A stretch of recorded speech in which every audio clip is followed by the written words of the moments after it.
نہیں کیا. اب اس کیس کے اندر اگر خان صاحب کو اٹھا کر کے جیل میں ڈال دیا گیا ہے آپ کے, کیونکہ جی عدالت نے سزا دی ہے, غلط ہے, عدالت تو سنی نہیں. اور وہی جج, جس جج نے عمران خان کو سزا دی ہے, وہ جج جو ہیں وہ لندن جاتے ہیں اور شریف فیملی کے ساتھ ڈنر کر رہے ہیں, شریف فیملی کے ساتھ اٹھ رہے بیٹھ رہے ہیں, اور نواز شریف کے ساتھ چہل قدمی کرتا پھر رہا ہے.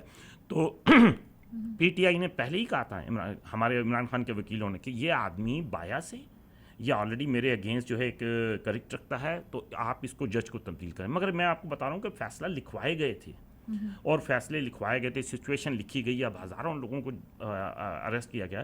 ارے بھائی خورشید شاہ کی آپ بات کریں, اس نے لاکھوں اربوں کی جو ہے اس نے جائیداد ہڑپ کی ہے. میں اگر بتانا چاہوں نا اس کو کس نے اریسٹ کرائے گا, تو پھر آپ بولیں گے ساجد بھائی آپ پروف لے کر کے آئیں, کیونکہ ہمیں پتہ ہے کہ کہاں سے کون کنٹرول کر رہا ہوتا ہے. ساجد بھائی ول ٹیک اے کوئک کمرشل بریک اور اس کے بعد واپس آتے ہیں. جی ਘਰ ਦਾ ਪਲਾਨ ਤੇ ਬਣ ਗਿਆ, ਟੂਟੀਆਂ ਤੇ ਟੱਬ ਕਿੱਥੋਂ ਲੈਣੇ ਆ ਸ਼ੇਰਿਆ? ਸਰਦਾਰ ਨਾਰਥ ਅਮਰੀਕਾ ਦਾ ਸਭ ਤੋਂ ਵੱਡਾ ਤੇ ਸਭ ਤੋਂ ਸੋਹਣਾ ਸ਼ੋਰੂਮ ਹੈ HD ਪ੍ਰੋਡਕਟ. ਇਹ ਤੋਂ ਬਿਨਾਂ ਕਿਤੇ ਹੋਰ ਗੱਲ ਨਹੀਂ ਬਣਨੀ. ਕਮਾ ਓਏ ਫੋਨ 604 231 9592. ਹੁਣੇ ਲਓ ਸਰਦਾਰ 604 231 9592. ਆਪਣੇ ਡ੍ਰੀਮ ਹਾਊਸ ਵਿੱਚ ਬਾਥਰੂਮ ਅਤੇ ਕਿਚਨ ਦੀ ਯੂਨੀਕ ਲੁੱਕ ਵਾਸਤੇ ਇੱਕ ਗੇੜਾ HTA ਦੇ ਸ਼ੋਰੂਮ ਸਿੰਪਸਨ ਅਤੇ ਬ੍ਰਿਜਪੋਰਟ ਦੇ ਕਾਰਨਰ ਤੇ ਜ਼ਰੂਰ ਮਾਰੋ. ਕਾਲ HTA 604 231 9592. ਐਕਸਪ੍ਰੈਸ ਐਂਟਰੀ ਦੇ ਵਿੱਚ PR ਲਈ ਅਪਲਾਈ ਕਰਨਾ ਹੈ ਤਾਂ ਆਈਡੀਆ ਇਮੀਗ੍ਰੇਸ਼ਨ ਦੇ ਨਵਨੀਤ ਸ਼ਰਮਾ ਜੀ ਨੂੰ ਕਰੋ ਕਾਲ 604 597 1119 ਤੇ. BC ਦੇ ਵਿੱਚ PNP ਜਾਂ ਫਿਰ ਸਸਕੈਚੁਅਨ ਦੇ ਵਿੱਚ SINP ਦੇ ਲਈ ਗਾਈਡੈਂਸ ਦੀ ਲੋੜ ਹੈ. ਸਟੂਡੈਂਟਸ ਨੇ ਐਪਲੀਕੇਸ਼ਨ ਫਾਈਲ ਕਰਨੀ ਹੈ. Study visa, work permit, marriage, LMIA application, owner operator ਜਾਂ ਫਿਰ investment application, caregiver nanny program ਦੇ ਲਈ ਅਪਲਾਈ ਕਰਨ ਦੇ ਵਿੱਚ ਮਦਦ ਕਰਦੇ ਨੇ. ਆਈਡੀਆ ਇਮੀਗ੍ਰੇਸ਼ਨ ਦੇ ਦਫ਼ਤਰ ਸਰੀ ਕਲੋਨਾ ਤੇ ਰਜ਼ਾਈਨਾ ਵਿਖੇ ਨੇ. ਸਰੀ ਦਾ ਦਫ਼ਤਰ ਯਾਰਕ ਸੈਂਟਰ ਵਿਖੇ unit number 209 7928 128 street 604 597 1119. Idea immigration. Biryani, goat kadhai, nihari chicken कढ़ाई, बाबा की बीफ कबाब कढ़ाई. केड़ा खान पीन दा मंत्र पढ़ रही है? ਇਹ ਮੰਤਰ ਹਾਊਸ ਆਫ ਚਿਕਨ ਦੇ ਡਿਸ਼ਸ ਦਾ ਹੈ. ਚਾਹੇ वो बिरयानी हो या फिर गोट कढ़ाई, कल दे डिनर भूल नहीं सकती. अभी भी हाथों से खुशबू नहीं जा रही. हाँ मैं भी सुनिया हाउस ऑफ चिकन दा क्रिस्पी ग्रिल्ड चिकन या फिर tandoori chicken, wings, burger, peri peri बहुत ही स्वाद ने. पहुंचो 8223 120th स्ट्रीट डल्ट वाले पासे. Telephone number 2364661119.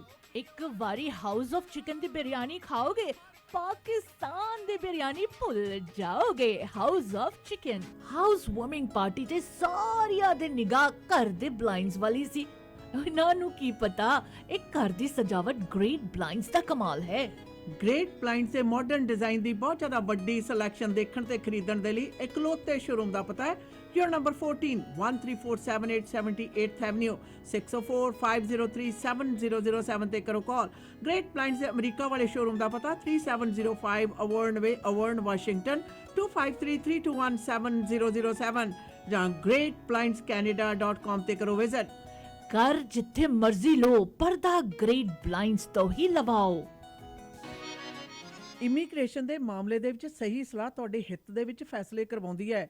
ਜਿਸ ਲਈ new world Canada immigration services ਦੇ ਬਲਵਿੰਦਰ ਜੀਤ ਬਾਸੀ ਨੂੰ ਕਰੋ ਕਾਲ 604 572 4000. ਇਹ ਸਰਟੀਫਾਈਡ ਕੈਨੇਡੀਅਨ ਇਮੀਗ੍ਰੇਸ਼ਨ ਕੰਸਲਟੈਂਟ ਤੇ ICCRC ਦੇ ਮੈਂਬਰ ਨੇ ਔਰ 2011 ਤੋਂ ਸੇਵਾਵਾਂ ਦੇ ਰਹੇ ਹਨ. ਇਮੀਗ੍ਰੇਸ਼ਨ ਦੇ ਹਰ ਮਸਲੇ ਦੇ ਲਈ ਕਰੋ ਕਾਲ 604 575 8000.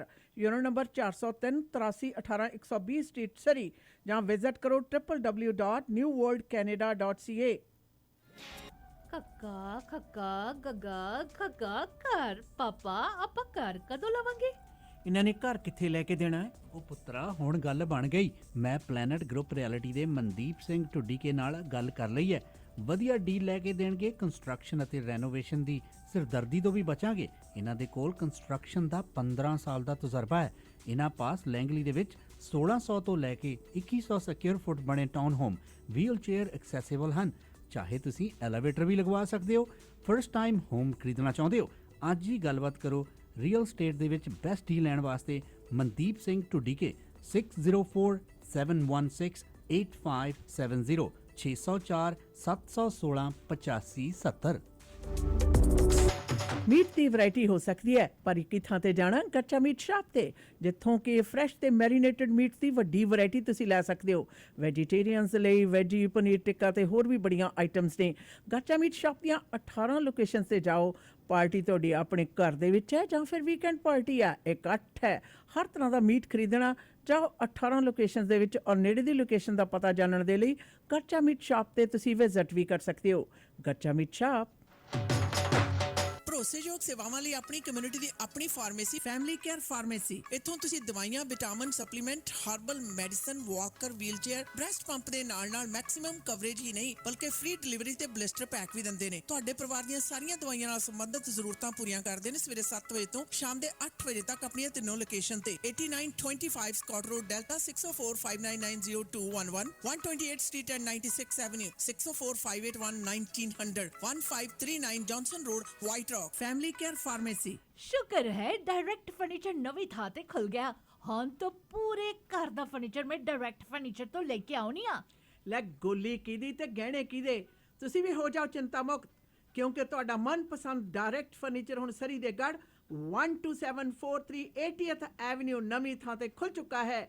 ਡਾਇਰੈਕਟ ਫਰਨੀਚਰ ਬਾਰੇ ਹੋਰ ਜਾਣਕਾਰੀ ਲੈਣ ਦੇ ਲਈ ਮਿਸਟਰ ਔਰ ਮਿਸਿਸ ਸੂਰੀ ਨੂੰ ਕਰੋ ਕਾਲ 604-572-5553।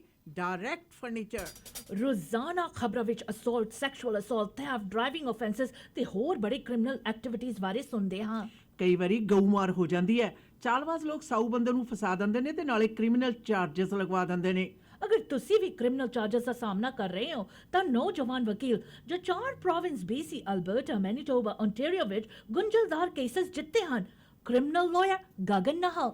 ਅੱਜ ਹੀ ਕਰੋ ਕਾਲ ਕ੍ਰਿਮੀਨਲ ਕੇਸ ਜਿੱਤਣ ਦੇ ਵਿੱਚ ਮਾਹਰ ਵਕੀਲ ਗਗਨ ਨਾਹਲ ਨੂੰ 604-527 4769 6625 A street Surrey. For all criminal charges, call Gagan Nahal 604-527-4769. Hello, ਤੁਸੀਂ ਕਿੱਥੇ ਹੋ? ਕੰਮ ਤੇ ਆ ਯਾਰ, ਦੱਸ। ਮੇਰੀ ਗੱਡੀ ਦਾ ਨਾ 132 ਸਟਰੀਟ ਤੇ ਛੋਟਾ ਜਿਹਾ ਕੋਲੀਜਨ ਹੋ ਗਿਆ। ਮੈਨੂੰ ਤਾਂ ਕੁਝ ਨਹੀਂ ਸਮਝ ਆ ਰਿਹਾ ਕਿੱਥੇ ਲੈ ਕੇ ਜਾਵਾਂ। ਨਾਲੇ ਮੈਨੂੰ ਤਾਂ ਇੱਥੇ ਸਭ ਕੁਝ ਬਲੈਕ ਐਂਡ ਵਾਈਟ ਨਜ਼ਰ ਆ ਰਿਹਾ। ਦੇਖ, ਪਹਿਲੀ ਗੱਲ ਤਾਂ ਰੱਬ ਨੇ ਬਚਾ ਕਰਤਾ, ਠੀਕ ਹੈ। ਨਾਲੇ ਜੋ ਤੈਨੂੰ ਬਲੈਕ ਐਂਡ ਵਾਈਟ ਨਜ਼ਰ ਆ ਰਿਹਾ ਨਾ, ਉਹ ਲਾਜ਼ਮੀ black and white auto body the sign ਹੋਣਾ ਹੈ। ਸੋ ਗੱਡੀ black and white auto body ਤੇ ਲੈ ਜਾ। Black and white auto body ICBC ਅਕ੍ਰੈਡਿਟਡ ਅਤੇ ਫੁੱਲ ਸਰਵਿਸ ਆਟੋ ਬੋਡੀ ਸ਼ਾਪ ਹੈ। ਪਹੁੰਚੋ 7823 132 ਸਟਰੀਟ ਸਰੀ ਦੇ ਵਿੱਚ। ਕਾਲ 604-503-0988। Black and white auto body.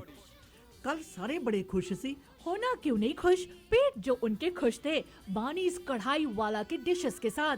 Best कढ़ाई डिशेस ओनली एट बानीज कढ़ाई वाला। लाहौरी कढ़ाई, अचारी कढ़ाई, कबाब बस कढ़ाई। बस बस हुण नहीं रह जांदा। बार्नीज कढ़ाई वाला है किथे? अपने सरी पिंड ते 8140 street, second location 12889 84th Avenue, Surrey. Phone number 7785654416। Chicken, lamb, veg kadai, non veg curry, हर किस्म के एपेटाइजर्स, नान, स्टफ्ड चिकन और लैम नान, बिरयानी, इनके डिशेस का क्या कहना। एक बार ट्राई करोगे बानीज कढ़ाई वाला कभी नहीं भूलोगे। आप खुश, बानीज कढ़ाई वाला खुश। ਮੌਰਗੇਜ ਕਿਸੇ ਵੀ ਪ੍ਰਕਾਰ ਦੀ ਲੈਣੀ ਹੈ ਤਾਂ ਐਂਕਰ ਮੌਰਗੇਜ ਕੈਨੇਡਾ ਨੂੰ ਸੰਪਰਕ ਕਰੋ। Residential, commercial, construction, private mortgage ਜਾਂ ਫਿਰ ਰੀਫਾਈਨੈਂਸ ਤੇ ਇਕਵਿਪਮੈਂਟ ਫਾਈਨੈਂਸ ਲੈਣ ਦੇ ਲਈ ਇੱਕ ਹੀ ਨਾਮ ਐਂਕਰ ਮੌਰਗੇਜ ਕੈਨੇਡਾ ਤੁਹਾਡੀ ਮਦਦ ਕਰਨਗੇ। ਔਰ ਇਹਨਾਂ ਦੇ ਏਜੰਟਸ ਨੂੰ ਵੱਡੇ ਬੈਂਕਾਂ ਨਾਲ ਲੰਮਾ ਸਮਾਂ ਕੰਮ ਕਰਨ ਦਾ ਤਜਰਬਾ ਹੈ। ਨਵੇਂ ਬ੍ਰੋਕਰ ਵੀ ਹਾਇਰ ਕਰ ਰਹੇ ਹਨ। ਵਧੇਰੇ ਜਾਣਕਾਰੀ ਲਈ ਕਰੋ ਸੰਪਰਕ 7788802345। Unit number 204-2589 Cedar Park Place, Abbotsford. Anchor mortgage Canada. Media ways ਦੇ ਪਲੇਟਫਾਰਮ ਤੋਂ ਅੱਜ ਪ੍ਰੋਗਰਾਮ ਦੇ ਵਿੱਚ ਖਾਸ ਤੌਰ ਤੇ ਗੱਲਬਾਤ ਚੱਲ ਰਹੀ ਹੈ ਪਾਕਿਸਤਾਨ ਦੇ ਵਿੱਚ ਜਿਹੜੇ ਹਾਲਾਤ ਨੇ ਉਹਨਾਂ ਦੇ ਮੁਤਲਕ। ਪਾਕਿਸਤਾਨ ਦੇ ਹਾਲਾਤਾਂ ਬਾਰੇ ਚਰਚੇ ਸਾਰੇ ਪਾਸੇ ਨੇ। ਸਾਡਾ ਵੱਡਾ ਭਾਈਚਾਰਾ ਜਿਹੜਾ ਕਿ ਆਪਸ ਵਿੱਚ ਹੀ ਇਸ ਦੇ ਸਹਿਮਤੀ ਤੇ ਅਸਹਿਮਤੀ ਹੈ ਜਿਹੜੀ ਉਹ ਆਪੋ ਆਪਣੇ ਢੰਗ ਔਰ ਆਪਣੇ ਆਪਣੇ ਨਜ਼ਰੀਏ ਤੋਂ ਪਹੁੰਚਾਉਂਦਾ। ਸਾਜਿਦ ਭਾਈ, ਇੱਕ ਸਵਾਲ ਹੈ, ਇੱਕ ਜ਼ਹਿਨ ਦੇ ਵਿੱਚ ਗੱਲ ਆਉਂਦੀ ਹੈ ਹਰ ਇੱਕ ਵਿਅਕਤੀ ਦੇ। ਨਿਰਸੰਦੇਹ ਲੰਮੇ ਸਮੇਂ ਤੋਂ ਇੱਕ ਹੀ ਤਰ੍ਹਾਂ ਦੀ ਕਾਰਗੁਜ਼ਾਰੀ ਚੱਲੀ ਆ ਰਹੇ ਦੇ ਵਿੱਚ ਕਦੇ ਵੀ ਕੋਈ ਤਬਦੀਲੀ ਆਉਂਦੀ ਹੈ ਤਾਂ ਆਮ ਜਿਹੜਾ ਵਿਅਕਤੀ ਹੈ ਉਹ ਉਸੇ ਵੱਲ ਨੂੰ ਖਿੱਚਿਆ ਜਾਂਦਾ ਹੈ। ਅਸੀਂ ਇਸ ਗੱਲ ਤੋਂ ਵੀ ਮੁਨਕਰ ਨਹੀਂ ਹੋ ਸਕਦੇ ਕਿ ਇਮਰਾਨ ਖਾਨ ਦੇ ਵਕਤ ਦੇ ਵਿੱਚ GPD ਦੀ ਦਰ 6.5% ਪਾਕਿਸਤਾਨ ਦੇ ਵਿੱਚ ਗਈ, ਜਿਹੜੀ ਕਿ ਪਹਿਲਾਂ ਕਦੇ ਸੁਣੀ ਮਿਥੀ ਗਿਣੀ ਗਈ ਨਹੀਂ ਸੀ ਗਈ। ਕਾਰਗੁਜ਼ਾਰੀਆਂ ਤੇ ਗੱਲਾਂ ਬਾਤਾਂ ਔਰ ਤੁਹਾਡੀ ਡੂੰਘੀ ਜਾਣਕਾਰੀ ਤੋਂ ਇਹ ਵੀ ਸਪਸ਼ਟ ਦਿਖਾਈ ਦਿੰਦਾ ਹੈ ਕਿ ਹਾਂ, ਜਦੋਂ ਇੱਕ ਹੀ ਤਰ੍ਹਾਂ ਦਾ ਨਿਜ਼ਾਮ ਚੱਲਦਾ ਹੋਵੇ ਉਸ ਦੇ ਵਿੱਚ ਆਮ ਵਿਅਕਤੀ ਦੇ ਹਿੱਤ ਦੀ ਗੱਲ ਕੋਈ ਉਠਾਵੇ ਔਰ ਉਸ ਨੂੰ ਲਾਗੂ ਕਰਨ ਦੀਆਂ ਵੀ तमाम ਹਰ ਸੰਭਵ ਕੋਸ਼ਿਸ਼ਾਂ ਕਰਨ, ਉਹਦੀ ਖਿਲਾਫਤ ਜਿਹੜੀ ਹੈ ਉਹ ਸੁਭਾਵਕ ਵੀ ਹੈ ਔਰ ਮੇਰਾ ਖਿਆਲ ਜ਼ਰੂਰੀ ਵੀ ਹੈ। ਇਹਦੇ ਵਿੱਚ ਤੁਸੀਂ ਕੀ ਸੋਚਦੇ ਹੋ ਕਿ ਇਮਰਾਨ ਖਾਨ ਵਾਲੀ ਸੋਚ ਤੇ ਉਸ ਸੋਚ ਵਾਲੀ ਜਿਹੜੀ ਸਰਕਾਰ ਹੈ ਉਹਦੇ ਲਈ ਹਜੇ ਪਾਕਿਸਤਾਨ ਦੇ ਵਿੱਚ ਵਾਤਾਵਰਨ ਹੈ ਜਿਹੜਾ ਆਲਰੇਡੀ ਪਹਿਲਾਂ ਚੱਲ ਰਿਹਾ ਜਿਹੜਾ ਢਾਂਚਾ ਹੈ ਉਸ ਦੇ ਵਿੱਚ ਤਬਦੀਲੀ ਲਿਆਉਣ ਦੇ ਹਜੇ ਮੌਸਮ ਹੈ, ਜਿਹੜੇ ਹਾਲਾਤ ਸੀ ਅਨੁਕੂਲ ਨਹੀਂ ਸੀ ਹੋਏ, ਜਿਹਦੀ ਖਿਲਾਫਤ ਇੰਨੀ ਜ਼ਿਆਦਾ ਵੱਡੀ ਪੱਧਰ ਦੇ ਉੱਤੇ ਕੀਤੀ ਗਈ। ਨਿਰਸੰਦੇਹ ਉਹ ਸਿਸਟਮ ਜਿਹੜਾ ਸਾਡੇ ਉਸ ਖੇਤਰੀ ਇਲਾਕੇ ਦੇ ਵਿੱਚ ਸਰਕਾਰਾਂ ਦਾ, ਦਰਬਾਰਾਂ ਦਾ, ਰਾਜਨੀਤਿਕ ਢਾਂਚੇ ਦਾ ਚੱਲਦਾ, ਉਸ ਤੋਂ ਅਸੀਂ ਸਾਰੇ ਚੰਗੀ ਤਰ੍ਹਾਂ ਵਾਕਫੀਅਤ ਰੱਖਦੇ ਹਾਂ। ਜੀ ਬਿਲਕੁਲ, ਬਹੁਤ ਹੀ ਅੱਛਾ ਤੁਹਾਡਾ ਸਵਾਲ ਹੈਗਾ। ਬੇਸਿਕਲੀ ਡੈਮੋਕ੍ਰੈਟਿਕ ਜਿਹੜੀ ਗੌਰਮੈਂਟਾਂ ਨੇ ਉਹ ਗੌਰਮੈਂਟਾਂ ਆਵਾਮ ਦੀ ਰਾਏ। ਹੁਣ ਤੁਸੀਂ, ਮੈਂ ਤੁਹਾਨੂੰ ਦੱਸਦਾ ਚੱਲਾਂ ਕਿ ਜਿਹੜਾ ਵੀ ਗੌਰਮੈਂਟ ਦਾ ਢਾਂਚਾ ਹੈ ਜਾਂ ਜਿਹੜਾ ਵੀ ਗੌਰਮੈਂਟ ਦੀ ਮਸ਼ੀਨਰੀ ਹੈ ਉਹਨੂੰ ਤਬਦੀਲ ਕਰਨ ਵਾਸਤੇ ਲੈਜਿਸਲੇਸ਼ਨ ਜ਼ਰੂਰੀ ਹੈ। ਲੈਜਿਸਲੇਸ਼ਨ ਵਾਸਤੇ ਪਾਰਲੀਮੈਂਟ ਦੇ ਵਿੱਚ ਨੰਬਰਸ ਨੇ, ਨੰਬਰ ਵਾਸਤੇ ਤੁਸੀਂ ਆਵਾਮ ਕੋਲ ਜਾਣਾ। ਮੈਂ ਤੁਹਾਨੂੰ ਇਹ ਦੱਸਾਂ ਕਿ ਅਗਰ ਕੋਈ ਕਹਿੰਦਾ ਕਿ ਆਵਾਮ ਔਰ ਸਟੈਬਲਿਸ਼ਮੈਂਟ, ਇਹ ਜਿਹੜੀ ਸਾਡੀ ਬਿਊਰੋਕ੍ਰੇਸੀ ਹੋ ਗਈ, ਜੱਜਿਸ ਹੋ ਗਏ, ਸਾਰੇ ਇਨਕਲੂਡ ਨੇ। ਅੱਛਾ, ਹੁਣ ਦੇਖੋ ਕਿ ਖਾਨ ਸਾਹਿਬ ਦੀ ਗੌਰਮੈਂਟ ਜਦੋਂ ਹਟਾਉਂਦੇ ਆ ਉਹਦੇ ਬਾਅਦ ਪੰਜਾਬ ਦੇ ਵਿੱਚ ਜਿੰਨੇ ਇਲੈਕਸ਼ਨ ਹੁੰਦੇ ਆ ਉਹਦੇ ਵਿੱਚੋਂ 22 ਇਲੈਕਸ਼ਨਾਂ ਦੇ ਵਿੱਚੋਂ ਸਿਰਫ 3 ਸੀਟਾਂ ਜਿਹੜੀਆਂ, ਬਾਕੀ ਸਾਰੀਆਂ ਪਾਰਟੀਆਂ ਮਿਲ ਕੇ ਇਲੈਕਸ਼ਨ ਲੜਦੀਆਂ, 3 ਸੀਟਾਂ ਜਿੱਤਦੀਆਂ, ਬਾਕੀ 18 ਸੀਟਾਂ ਇਮਰਾਨ ਖਾਨ ਦੀ ਗੌਰਮੈਂਟ ਜਿੱਤਦੀ, ਇਮਰਾਨ ਖਾਨ ਦੀ ਪਾਰਟੀ ਜਿੱਤਦੀ ਹੈ। ਉਹਦੇ ਬਾਅਦ ਪਾਪੂਲਰਿਟੀ ਲੈਵਲ ਇਹ ਹੈਗਾ ਕਿ ਇਲੈਕਸ਼ਨ ਕਰਾਉਂਦੇ ਹੁਣ ਸੁਪਰੀਮ ਕੋਰਟ ਦੀ ਤੁਸੀਂ ਹੁਣ ਮਿਸਾਲ ਲੈ ਲਓ ਕਿ ਸੁਪਰੀਮ ਕੋਰਟ ਆਰਡਰ ਕਰਦਾ ਹੈ ਕਿ ਜੀ 90 ਦਿਨ ਦੇ ਅੰਦਰ ਇਲੈਕਸ਼ਨ ਕਰਾਓ। ਉਹੀ ਸੁਪਰੀਮ ਕੋਰਟ ਪ੍ਰਾਈਮ ਮਿਨਿਸਟਰ ਨੂੰ ਕਹਿੰਦਾ ਹੈ, ਸੈਕਟਰੀ ਨੂੰ ਕਹਿੰਦਾ ਹੈ, ਇਲੈਕਸ਼ਨ ਕਮਿਸ਼ਨ ਨੂੰ ਕਹਿੰਦਾ ਹੈ, ਉਹ ਇਲੈਕਸ਼ਨ ਕਮਿਸ਼ਨ ਇਲੈਕਸ਼ਨ ਨਹੀਂ ਕਰਾਉਂਦਾ, ਸੁਪਰੀਮ ਕੋਰਟ ਦੀ ਗੱਲ ਸੁਣਦਾ ਹੀ ਨਹੀਂ। ਹੁਣ ਸੁਪਰੀਮ ਕੋਰਟ ਦਾ ਜੱਜ ਚੁੱਪ ਕਰਕੇ ਬਹਿ ਜਾਂਦਾ, ਉਹਨੂੰ ਆਪਣੇ ਕੋਲ ਬੁਲਾ ਵੀ ਨਹੀਂ ਸਕਦਾ, ਕਿ ਬੁਲਾਏਗਾ ਤੇ ਆਪਣੀ ਹੀ ਬੇਇੱਜ਼ਤੀ ਹੋਏਗੀ ਕਿਉਂਕਿ ਇਹਨੇ ਤੇ ਇਲੈਕਸ਼ਨ ਕਰਵਾਉਣਾ ਨਹੀਂ। ਮੈਂ ਸੁਪਰੀਮ ਕੋਰਟ ਦਾ ਜੱਜ ਹਾਂ, ਮੈਂ ਆਰਡਰ ਕਰ ਦਿੱਤਾ, ਮੇਰੇ ਕਹਿਣ ਦੇ ਉੱਤੇ ਅਮਲ ਨਹੀਂ ਹੋ ਰਿਹਾ। ਇੱਕ ਸੈਸ਼ਨ ਕੋਰਟ ਦਾ ਜੱਜ ਇਮਰਾਨ ਖਾਨ ਦੇ ਖਿਲਾਫ ਫੈਸਲਾ ਲਿਖਦਾ ਹੈ ਤਾਂ 15 ਮਿੰਟ ਦੇ ਅੰਦਰ ਜਿਹੜਾ ਉਹ ਇੰਪਲੀਮੈਂਟੇਸ਼ਨ ਹੋ ਜਾਂਦਾ ਹੈ। ਇਹ ਸਾਰੀਆਂ ਚੀਜ਼ਾਂ ਜਿਹੜੀ ਮਸਲਾ ਇਹ ਹੈਗਾ ਕਿ ਜਦੋਂ ਆਵਾਮ ਦੇ ਨੁਮਾਇੰਦੇ ਜਾ ਕੇ ਪਾਰਲੀਮੈਂਟ 'ਚ ਬਹਿ ਕੇ ਕੰਮ ਕਰਨਗੇ, ਜਾ ਕੇ ਉਹ ਲੈਜਿਸਲੇਸ਼ਨ ਕਰਨਗੇ, ਜਿਹੜਾ ਕਿ ਉਹ ਚੰਗਾ ਕਰਨ ਡਏ ਸੀਗੇ। ਤੁਸੀਂ ਆਪ ਜ਼ਿਕਰ ਕੀਤਾ 6.5 GDP ਜਿਹੜਾ ਪਾਕਿਸਤਾਨ ਦਾ ਸਭ ਤੋਂ ਹਾਈ, ਸਭ ਤੋਂ ਜ਼ਿਆਦਾ ਕਲੈਕਸ਼ਨ ਹੋਈ ਔਰ ਸਭ ਤੋਂ ਵੱਡੀ ਉਹ ਗੌਰਮੈਂਟ ਜਿਹੜੀ ਕਿ ਜਾਂਦੇ ਹੋਏ $21 ਬਿਲੀਅਨ ਦਾ ਜਿਹੜਾ ਹੈਗਾ ਅਕਾਊਂਟ ਛੱਡ ਕੇ ਗਈ ਹੈਗੀ ਆ, ਔਰ ਜਿਹੜਾ ਇਹਨਾਂ ਨੇ ਨੈਸ ਲਾ ਦਿੱਤੀ ਹੈਗੀ ਆ, ਤੇ ਉਹ ਆਵਾਮ ਨੂੰ ਨਜ਼ਰ ਆ ਰਿਹਾ ਸੀਗਾ। That's why he has a popularity. ਔਰ ਇਹ ਜਿਹੜੀ ਇੰਟਰਮ ਗੌਰਮੈਂਟ ਹੁਣ ਆਈ ਹੈ ਕਿਉਂਕਿ ਗੌਰਮੈਂਟ ਦੀ ਜਿਹੜੀ ਮੁੱਦਤ ਖਤਮ ਹੋ ਗਈ ਹੈ ਪਾਕਿਸਤਾਨ ਦੇ ਵਿੱਚ, ਤੇ ਹੁਣ ਜਿਹੜੀ ਨਵੀਂ ਇੰਟਰਮ ਗੌਰਮੈਂਟ ਹੈ it's suppose to be 90 days. ਇਹਨਾਂ ਨੇ 90 ਦਿਨ ਦੇ ਵਿੱਚ ਸਿਰਫ ਔਰ ਸਿਰਫ ਇਲੈਕਸ਼ਨ ਕਰਾ ਰਹੇ ਹੈਗੇ ਆ। ਹੁਣ ਫਿਰ ਇਹੀ ਗੱਲ ਹੈਗੀ ਹੈ ਕਿ ਜਿਹੜਾ ਅਸਲ ਰੂਪ ਹੈ ਡੈਮੋਕ੍ਰੇਸੀ ਦਾ ਉਹ ਇਹੀ ਹੈਗਾ, ਲੈਟ ਦ ਪੀਪਲ ਡਿਸਾਈਡ।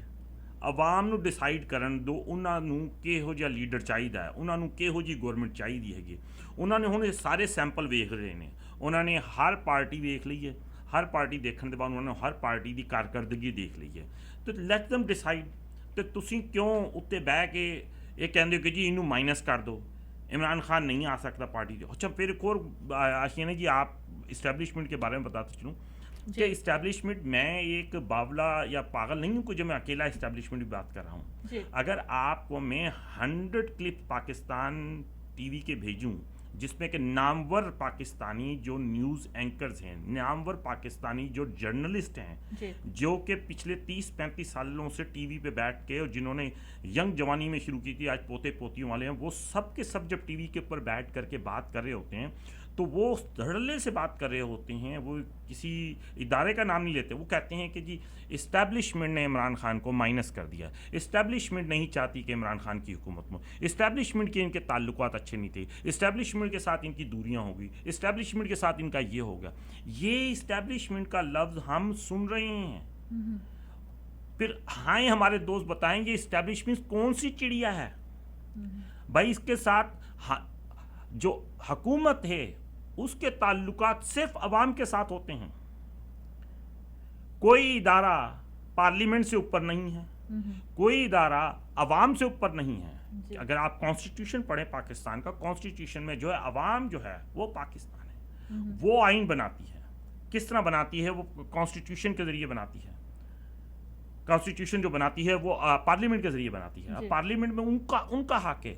तो आप देखें कि 90% पिछले 1.5 साल के अंदर आप टॉक शो उठा के देख लें, फिर हम कहते हैं जी इस्टेब्लिशमेंट तो एग्जिस्ट ही नहीं करते। आप किस तरह कह सकते हैं इस्टेब्लिशमेंट नहीं किया? अरे वो पागल जो इतने सैकड़ों टीवी एंकर बैठे पाकिस्तान में रोज़ाना खुलासा कर रहे होते हैं, रोज़ाना कोई ना कोई नई बात कर रहे होते हैं, वो तो अपने हर प्रोग्राम में यही कह रहे होते हैं। और ये बाजवा ने ये किया है, ये इस्टेब्लिशमेंट। अब क्योंकि बाजवा रिटायर हो गए हैं तो उसका नाम लिया जाता है।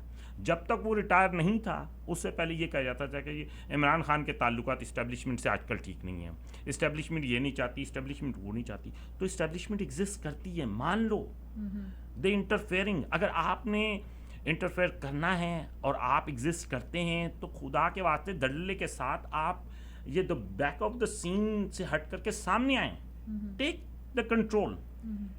जो गवर्नमेंट जो अवाम की मिजरी है, इस मिजरी को ख़त्म करें और स्टॉप ब्लेमिंग अदर थिंग कि जो दूसरे लोग आगे उन्होंने ये कर लिया वो करे। पूरी दुनिया के अंदर इसी तरह चलता रहता है।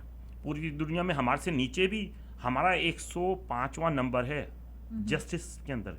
क्या ये हमारा जो अदालतों का निज़ाम है पूरी दुनिया के अंदर बदतरीन जो निज़ाम है उसमें 105वां नंबर है? क्या ये 105वां नंबर क्या इंडिया ने आके हम पे इम्पोज किया है? क्या अमेरिका ने यहाँ पे इम्पोज किया है? अदालतों के अंदर तो हमारे अपने जजेस हैं, हमारे अपने पाकिस्तानी हैं। तो क्या ये जो सिचुएशन ये भी कोई दुनिया की दूसरे मुल्क के लोग आके करेंगे या कोई तुम्हारा दुश्मन कर रहा है? अगर आज किसी 14 साल के बच्चे को आप जेल में डाल देते हैं तो ये कोई दूसरा मुल्क आकर कर रहा है? क्या 6 साल की बच्चियों को वहाँ पे अपना कहते हैं उनके साथ ज्यादती हो रही है, वर्करों को मारा जा रहा है? क्या ये भी कोई इंडिया से आके कोई कर रहा है? जज की बीवी जो है अपनी ही मुलाजमा को मार मार के कत्ल कर देती है, तो ये कोई बाहर से आके कर रहा है? उनको कोई सज़ा नहीं दे रहा है। कहने का मतलब है जब सिस्टम गलत है हमें अपने ऊपर ब्लेम करना पड़ेगा, हमें निशानदेही करनी पड़ेगी, आवाम को निशानदेही करनी पड़ेगी। और आवाम जो है वो एक ही जगह निशानदेही कर सकती है, वो है बैलेट पेपर। और बैलेट पेपर आवाम मांग रही है, इस्टेब्लिशमेंट से मांग रही है, इदारों से मांग रही है, सुप्रीम कोर्ट से मांग रही है कि give us this ballot paper, हमें बैलेट पेपर दें तो हम अपना हक राय देगी इस्तेमाल करें the way we wants to believe. आप आवाम को उनका हक क्यों नहीं दे रहे? आपको सुप्रीम कोर्ट कह रहा है कि जब एक पार्लियामेंट की जो है अपना क्या कहते हैं पार्टी बाहर निकल जाती है तो 90 डे में इलेक्शन कराएं, आपने नहीं कराए। फिर सुप्रीम कोर्ट ने कहा कि आपको इलेक्शन कराएं, आपने फिर भी नहीं कराए। उसके बाद जो है अब आपके पास इंटर्म गवर्नमेंट आ रही है, वो भी 90 डेज़ में इलेक्शन कराने के हक में नहीं है। वो ऐलान तो कर देगी, मगर अब क्या है कि आपने उस पूरे 1.5 साल के अंदर एक पाकिस्तान की सबसे पॉपुलर पार्टी को आपने उनके सारे के सारे MPs को, MNAs को, उनके लीडरान को धमका कर उनको केसेस बना करके उनको जो है वो पार्टी से निकाल करके दूसरी पार्टी शामिल कर दिया, उनके वर्कर्स को पकड़ के जेलों में डाल दिया, कि उनको लिमिटेड कर दिया है। अब आप जा कर के जब आप कहेंगे कि हमें इनको कंपोज कर दिया है फिर आप इलेक्शन करवाएंगे, मगर कहने का मतलब अब भी पॉपुलरिटी इमरान खान की जो सर्वेज आए हैं वो 70-80% से भी अबव हैं। तो ये इलेक्शन से भाग रहे हैं। तो वो कहते हैं ना कि walk away from a problem it's not a solution. आपको सोल्यूशन की तरफ आना पड़ेगा। सोल्यूशन इलेक्शन ही है और फेयर एंड फेयर इलेक्शन है। फेयर इलेक्शन करा दें आप देखेंगे पाकिस्तान खुद तरक्की करेगा। और जब आप पाकिस्तान में फेयर इलेक्शन होंगे, फेयर पार्लियामेंट होगी, वो लेजिस्लेशन करेंगे, कोई इंटरफेरेंस नहीं होगी, थिंग्स गोना गेट बेटर। और हुई हैं KPK के अंदर जब PTI की मेजॉरिटी थी वहाँ पे उन्होंने करके दिखाया। तो मेजॉरिटी गवर्नमेंट ही चीज़ें ठीक करती है, माइनॉरिटी गवर्नमेंट नहीं करती। माइनॉरिटी गवर्नमेंट उसको थोड़ा बहुत ड्रैग करती हैं अच्छे तरीके से लेके चलने की, जिस तरीके से इमरान खान की फेडरल गवर्नमेंट ने पिछले दिनों में, क्योंकि माइनॉरिटी गवर्नमेंट थी, उन्होंने चीज़ें ठीक की, GDP उठा लेके गए, टैक्स कलेक्शन किया, उन्होंने लोगों के हालात बेहतर किए, उन्होंने जो है वो डॉलर को कंट्रोल में रखने की कोशिश की, उन्होंने जो है वो लोगों के लिए जो है औरतों को जो है वो पैसे दिए, बेवाओं को उन्होंने जो है वो हेल्थ कार्ड दिया, उन्होंने सिस्टम को तब्दील चेंज करने की काफ़ी कोशिश की। अब ये देखें कि पाकिस्तान के अंदर इन्वेस्टमेंट बढ़ी, पाकिस्तान के अंदर जो है उस दौर के अंदर सबसे रिकॉर्ड कंस्ट्रक्शन का हुई। तो ये सारी चीज़ें हो रही थी माइनॉरिटी के साथ। हाँ जी साजिद भाई, एक गल होर मैं तुहाडे नाल करना चाहुंदी हां 20-21 ਸਾਲ ਪਹਿਲਾਂ ਜਦੋਂ ਇਮਰਾਨ ਖਾਨ ਨੇ ਆਪਣੀ ਪਾਰਟੀ ਬਣਾਉਣ ਤੋਂ ਪਹਿਲਾਂ, ਇਹ ਨਹੀਂ ਕਿ ਇਮਰਾਨ ਖਾਨ ਨੂੰ ਕਿਸੇ ਪੋਲੀਟੀਕਲ ਪਾਰਟੀ ਨੇ ਪਹਿਲਾਂ ਇਲੈਕਸ਼ਨ ਲੜਨ ਦੇ ਲਈ ਰਿਕਰੂਟ ਕਰਨ ਦੀਆਂ ਕੋਸ਼ਿਸ਼ਾਂ ਨਹੀਂ ਕੀਤੀਆਂ। ਨਿਰੰਤਰ ਆਪਣੇ ਆਪਣੇ ਸਮੇਂ ਦੀ ਸਰਕਾਰ ਹੈ ਜਿਹੜੀ ਇਮਰਾਨ ਖਾਨ ਦੀ ਕ੍ਰਿਕਟ ਦੇ ਖੇਤਰ ਦੇ ਵਿੱਚ ਪ੍ਰਸਿੱਧੀ ਨੂੰ ਆਪਣੀ ਪਾਰਟੀ ਦੀ ਬਹੁਤੀ ਜ਼ਿਆਦਾ ਵੱਡੀ ਜਿੱਤ ਲਈ ਵਰਤਣ ਦੇ ਲਈ ਉਹਨਾਂ ਨੂੰ ਨਿਯੁਕਤਾ ਦਿੰਦੇ ਰਹੇ ਨੇ, ਔਰ ਉਹਨਾਂ ਨੇ ਜਵਾਬ ਦਿੱਤਾ ਕਿ ਇਹਦੇ ਪਿੱਛੇ ਸਿਸਟੇਮੈਟਿਕ ਤਰੀਕੇ ਨਾਲ ਚੱਲੀ ਆ ਰਹੀ ਜਿਹੜੀ ਪੋਲੀਟੀਕਲ ਵਿਚਾਰਧਾਰਾ ਹੈ ਉਹਦੀ ਖਿਲਾਫਤ ਸੀ। ਜਿਹੜਾ ਇਮਰਾਨ ਖਾਨ ਨੇ ਆਪਣੀ ਪੋਲੀਟੀਕਲ ਪਾਰਟੀ ਪੀਪਲਸ ਪਾਰਟੀ ਜਿਹੜੀ ਹੈ ਉਹਨਾਂ ਨੇ ਸ਼ੁਰੂ ਕੀਤੀ ਸੀ ਆਪਣੀ ਪਾਕਿਸਤਾਨੀ ਪੀਟੀਆਈ ਪਾਕਿਸਤਾਨੀ ਜਿਹੜੀ ਪਾਰਟੀ ਸ਼ੁਰੂ ਕੀਤੀ, ਜਿਸ ਨੂੰ ਕਾਫੀ ਜ਼ਿਆਦਾ ਜਿਹੜਾ ਹੁੰਗਾਰਾ ਵੀ ਪਾਕਿਸਤਾਨ ਨੇ ਦਿੱਤਾ। ਤੁਹਾਡੇ ਕਹਿਣ ਮੁਤਾਬਕ ਮੌਜੂਦਾ ਜਿਹੜੀ ਐਸਟੈਬਲਿਸ਼ਮੈਂਟ ਆ ਉਹ ਉਸ ਪਾਰਟੀ ਨੂੰ ਖਤਮ ਕਰਨਾ ਚਾਹੁੰਦੀ ਹੈ, ਤੋੜ ਫੋੜ ਕਰਨਾ ਚਾਹੁੰਦੀ ਹੈ, ਤਾਂ ਕਿ ਇਮਰਾਨ ਖਾਨ ਤੇ ਉਹਦੀ ਪਾਰਟੀ ਕਦੇ ਵੀ ਤਾਕਤ ਦੇ ਵਿੱਚ ਨਾ ਆ ਸਕੇ। ਬਿਲਕੁਲ ਬਿਲਕੁਲ ਇਹੀ ਚੱਲਣ ਡਿਆ।